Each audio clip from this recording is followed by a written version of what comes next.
1 Samuel capítulo 18. Saul e Davi terminaram a sua conversa. Jonatas, filho de Saul, começou a sentir uma profunda amizade por Davi e veio a amá-lo como a si mesmo. Daquele dia em diante, Saul levou Davi para a sua casa e não deixou que voltasse para a casa do seu pai. Jonatas e Davi fizeram um juramento de amizade, pois Jonatas tinha grande amor por Davi. Ele tirou a capa que estava usando e a deu a Davi. Deu também a sua túnica militar, a espada, o arco e o cinto. Davi saiu-se bem em todos os lugares aonde Saul o enviou. Então Saul o promoveu a comandante do exército, e isso agradou a todo o exército, inclusive aos outros oficiais. Quando os soldados estavam voltando para casa depois de Davi ter matado Golias, as mulheres de todas as cidades de Israel saíram para encontrar o rei Saul. Elas cantavam canções alegres e dançavam e tocavam pandeiro e lira. Alegravam-se e cantavam assim: Saul matou 1000, Davi matou 10.000. E Saul não gostou disso e ficou muito zangado e disse: para mim as mulheres deram 1000, mas para Davi deram 10.000. A única coisa que está faltando agora é ele ser rei. E desse dia em diante, Saul começou a ter ciúmes de Davi e a desconfiar dele. No dia seguinte, um espírito mau, mandado por Deus, dominou Saul, e ele começou a agir como um louco dentro de casa. Davi estava tocando lira, como fazia todos os dias, e Saul estava segurando uma lança. Então Saul pensou assim: vou espetar Davi na parede, e atirou a lança contra ele 2 vezes. Porém, nas 2 vezes Davi se desviou. O Senhor estava com Davi e havia abandonado Saul, por isso Saul tinha medo de Davi. Então Saul o afastou de si, pondo-o como oficial comandante de 1000 homens.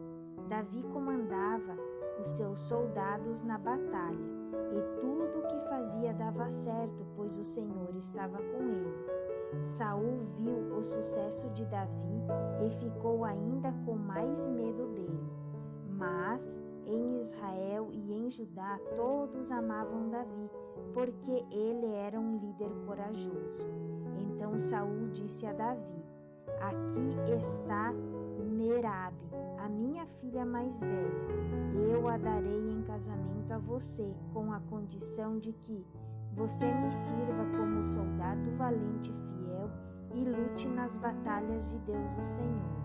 Saul pensava que, desta maneira, os filisteus matariam Davi e assim não teria ele mesmo de fazer isso.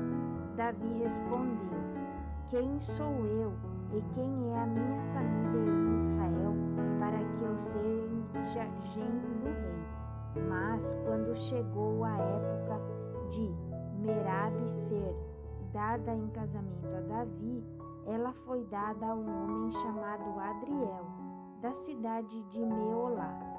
Porém Mical, e a outra filha de Saul, apaixonou-se por Davi, e quando Saul soube disso, ficou contente.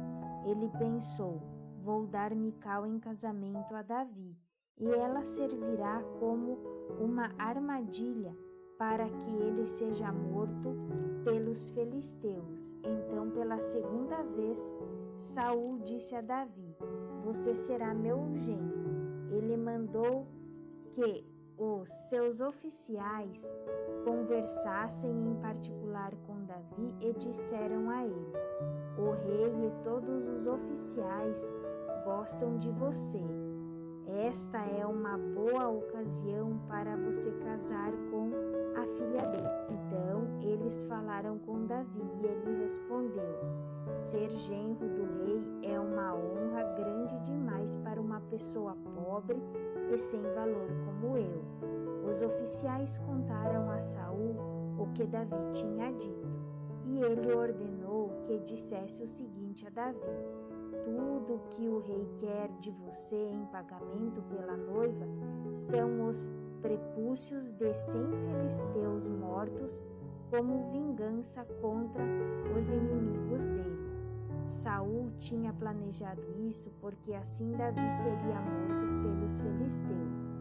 Os oficiais contaram a Davi o que Saul tinha dito e ele ficou entusiasmado com a ideia de ser genro do rei. Antes do dia marcado para o casamento, Davi e os seus soldados foram e mataram 200 filisteus. Aí Davi levou ao rei os prepúcios dos filisteus mortos e os contou na presença dele, para que assim se tornasse seu genro. Então Saul deu a sua filha Mical em casamento a Davi. Saul viu e reconheceu que o Senhor estava com Davi e que a sua filha Mical o amava. Por isso ficou com mais medo ainda de Davi e pelo resto da sua vida foi seu inimigo. Todas as vezes que os exércitos filisteus saíam para lutar, Davi conseguia mais vitórias do que todos os outros oficiais de Saul, e assim ficou muito famoso.